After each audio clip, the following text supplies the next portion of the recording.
I mean, and she's very fit, so it's definitely possible to make those things work. And you go out with a nice LED. Now, talk about didn't you try to do a thigh rig before and it didn't really work? Yeah, well, I do have a thigh holster that does work with certain types of dresses, but it's dependent on the dress, so. Or like flowing robes and. Yes, it has to have some volume in the skirt for that to work. That's probably a foreign language to you, but ladies, volume in the skirt. Does that mean you turn your dress like way up and put it on 10? So okay. Yeah, so certain outfits work better with other holsters, and I don't just switch my gun to a bunch of different spots. I do have to carry in different places, but I've practiced with all of those carry locations so that I know if I'm carrying on my thigh, I know that that's where my gun is, how to draw, how to present. If I'm carrying here, how to draw, how to present. So it's critical that if you decide to use different carry methods, you train with all of them. That's very important. But yeah, there are so many options available, and it is a little bit of trial and error method. And that's what I hope to do with some of my videos and stuff, is to kind of demonstrate what I've tried and what's failed. And I must have, no less than 50 holsters at my house. That's just a pile of holsters that don't work for me. So. Well, now, especially for women, if you're in the Nevada area, please check out Miss Battleborn. She's on YouTube, she's on Facebook, and contact her for private instruction, private training, especially with things like this new thing. A lot of women are going with this bra holster, which is a fantastic way of concealment for women, but it is a dangerous draw. And if you're drawing from the holster and you get your finger on the trigger, you shoot yourself in the chest. I mean, that's going to put you out of a fight. So. Yeah, please don't get something like that and put it on and think that you're good to go. If you get something like that, it's very important to understand how to use it safely and to practice with it. Practice, again, the right way, not practicing the wrong way. And that's why we appreciate, first of all, Janna being a female instructor, that she can attend to those special needs for women and make sure that they're being taken care of properly.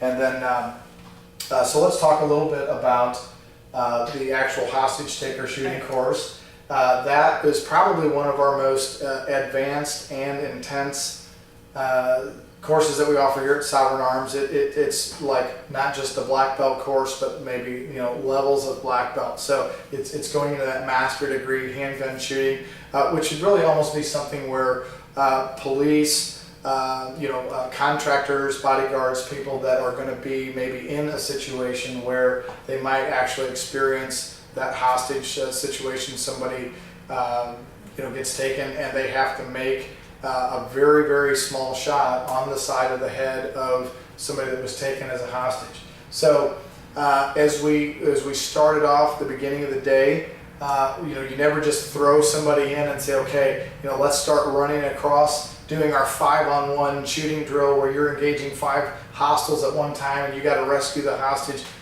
We start you off developing faster sight alignment, developing a faster presentation, developing a faster draw, and working on that to where then we can build you into, by the time you get to the afternoon, then there's about 3 or 4 hours of the actual drills, and you'll see her in the video, moving, engaging the target, the first target, all 5 targets, stepping into as she's moving, stepping into the next kind of area there, and having to shoot that very precise shot. Transitioning the gun, so we make it really difficult where she had her Glock 17, only 4 rounds in the Glock 17 primary gun, and then 4 rounds in the shield.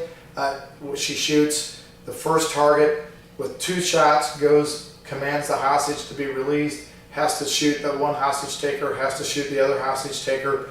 The primary gun goes to slide lock, she holsters it, draws the shield out as a secondary while she's moving, shoots 2 shots on the last bad guy, 2 shots to the third bad guy, 2 shots to the last bad guy. And obviously we can't have real people there, in the middle, but we set it up with posters of,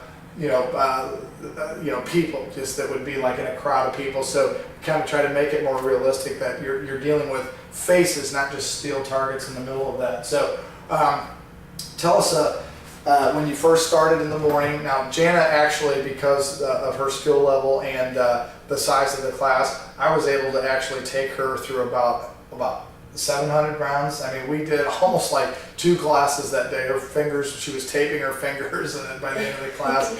She was a trooper. She did great.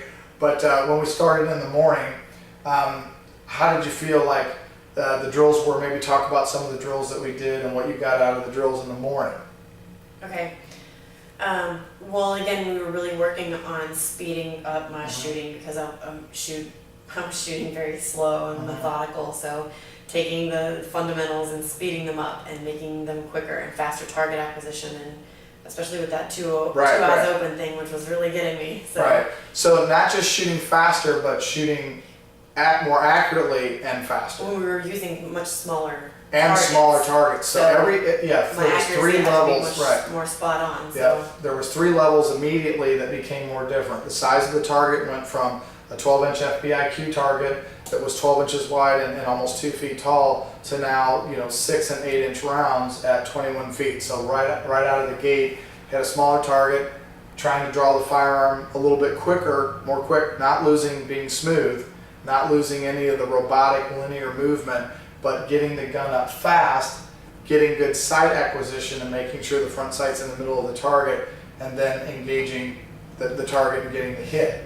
So the fastest miss in the world doesn't stop anybody, right? Right. So how did you feel like you that you did right in the beginning when you started doing that drill, based upon she came out of PPOTH and was just on this high and had done awesome, and then coming into that morning? Well, I got pretty frustrated with She myself got a little frustrated, because I just wasn't. I was like, why am I not doing better? I felt like I was a better shooter than that, but it's not. It was just all different. It was just pushing it to the next level and taking it to the next level and learning things kind of outside the realm of what I had been doing. So it was really. I struggled a little bit in the morning, I'd say. A little bit, and of course we increased the complexity. So we started off just working on the presentation and then shooting one target at about 14 feet. Then we moved back, presentation, one target about 21 feet. Then you start going to 2 targets. Then you start going at all the plates across, 5 plates across. So we don't just throw you in and go, okay, master this. We try to take you through it in a progression. It was definitely progressive, and what I really appreciated was that, yes, I did get frustrated, and it was mostly with myself because I don't perform how I want to. She almost punched me. Yeah, I almost did. I did throw him in the dirt. She threw me in the dirt. That was the day before. I really appreciated that if I did have like a breakdown at some point and I wasn't getting the drill, we could take it step by step and figure out where I was kind of losing focus or where I was going wrong. So Matt was able to really break it down for me instead of just me getting so angry and why I couldn't do the drill. We would just kind of back it off step by step till we figured out what part I needed to work on. And then we would do that consistently until I got it, and then we would kind of build back up again. Yeah, and that's where I try to be insightful to what's going on with the person. Do you see, it's not that she was doing anything wrong or dangerous, but she was getting a little ahead of herself as far as looking at the target, getting the front sight of the target, and then looking at the next target. And I used to do the same thing. I had a great instructor at Executive Service International.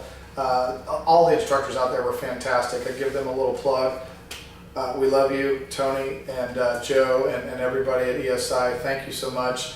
I have taken my training from you and tried to impart it into our other students, especially on the 5-plate drill. When I was in that school, I was doing that drill in about 16 seconds, and I've worked on that for about 2 years now. Graduated 2 9/11s ago. It was an honor to graduate with that class. I love you guys. And been able to do that drill now from the draw in about 3.48 seconds with 5 plates going across, including the draw. So, and that's not because I'm such a great shooter. That is because somebody took the time, an instructor looked at me and saw a skill set that I was taught where I was moving my eyes with the muzzle while I was shooting. And he said, Matt, if you will look at the target, put the front sight in the middle of the target, squeeze the trigger, look at the next target, put the front sight in the middle of the target, squeeze the trigger, it will feel like you're moving slower, but you will actually be moving faster. And definitely there was, just in a day, like when I was back 2 years ago at Executive Service International in Colorado, definitely within just a day, Janna's shooting improved. dramatically to where she was getting, you know, better hits. And by the end of the day, she was pretty exhausted of 4 days shooting about 800 rounds. And there just has to come a time where you just have to turn it off, you know, okay, we're done. And, you know, you just have to watch the shooters just getting too fatigued. But she did really well. So in the morning, it was kind of preparing you to get faster sight acquisition, work on the presentation, the robotics of the presentation being very smooth, a little bit of movement, but really movement like on one target. And then in the afternoon, then the whole dynamic really changed, didn't it? Yes. Yeah. Very much so. So tell us about that. That's when I was working on engaging multiple targets. I guess we did was it 5-on-1 drill? 5-on-1 drill. Yep. So it was me. And now we're at 2 guns. Right. Now we're actually including. Oh my gosh, my primary gun's out of ammo. I don't have any more. The gun is totally down, and I have to go now to a secondary gun in the middle of a gunfight, in the middle of a hostage situation, and I need to move and shoot, transition my gun, change my mag. There's a lot going on. Yeah, so it was you know, stuff that once again I haven't done, just with the transition between the primary and secondary guns, and then the reholstering, the mag changes, and the moving, and the being careful not to shoot the hostage. Right. And she didn't. She's the only student I've had in that class that didn't. Well, she shot it one time in the morning, but in the afternoon she didn't shoot ever. She didn't hit the hostage. I shot one hostage, Yeah. but other than that, all the other hostages were fine. And it was just a little flesh wound. Yeah. And I have to quickly say, talking about the targets and stuff, that the training facility is great. I love the setup, the barricades that can be moved around, and all the targets and everything. So it was a really awesome training facility. Thank too, you. So. Yeah, we're really flexible with that, and that we have a great agreement with a local client that has a quarry in the area who bulldozed a 50-meter range out for us, that we do our tactical carbine and our tactical shotgun course, advanced and as well as beginning. And so we have about 25 targets over there, steel plates, hostage spinning plates, falling plates, barricades that can be moved around. And then of course when we do the hostage taker shooting, then we actually staple, or I had to tape because I brought the wrong staples, but we taped Justin Bieber, who she has now a lovely, at the end she did shoot Justin Bieber with the poster, but we don't shoot them during the course, but afterwards she took out a little frustration on that poster. So yeah. So because of the way the course is set up, we were able to have like the steel targets that I'm shooting at, and then there's, I guess, the innocent bystanders, which are the posters taped up all around it, and it gives you a different visual, and it really kind of like breaks your. It really does. Here's my steel target. Oh well, here's and it kind of just throws a whole new element into it. Absolutely. So of course we can't have actual people standing there. That's extremely dangerous. But we do try to make it to where, you know, you're seeing faces and you're not just seeing steel targets. You know, you're seeing actual, Justin Bieber, or you're seeing, you know, the smart guy, or you're seeing these 2 girls over here in between the targets that we're actually shooting at, and they're very, very close proximity. So it kind of makes you, have to make sure you're not shooting them. So, so if you could say, out of the actual hostage taker shooting class, after taking that class, what would be like the #1 takeaway thing that you got out of that class? What would you say on that? Shooting Justin Bieber at the end. No, I would say the poster. Definitely I mean, again, there were so many different things that. Well, give us a couple. So the transitions between my 2 firearms, that was completely new to me. Huge, so yeah. that was a great thing. Mm-hmm. And then the faster target acquisition and the faster pace of shooting. So acquiring the target and firing a little bit faster than just taking my time with everything. And you said it a million times to me. What is it? Slow becomes smooth, smooth becomes fast. Right. Yeah. So you weren't rushing me by any means. Of course, you always told me to just slow down and take it slow and get the fundamentals right. And so as I did that, I would just have to keep thinking about that, and I did just become faster and faster. So that was definitely something. Hurry up and slow down, I think. Yeah. Many times. There you go. So that would be something, I think, just being able to, and then keeping both my eyes open, and it was really nice it was really fun to engage like the multiple targets while Right, moving, right. and that was something Yeah. that I had not done before. So. And that's really nice too. Special thanks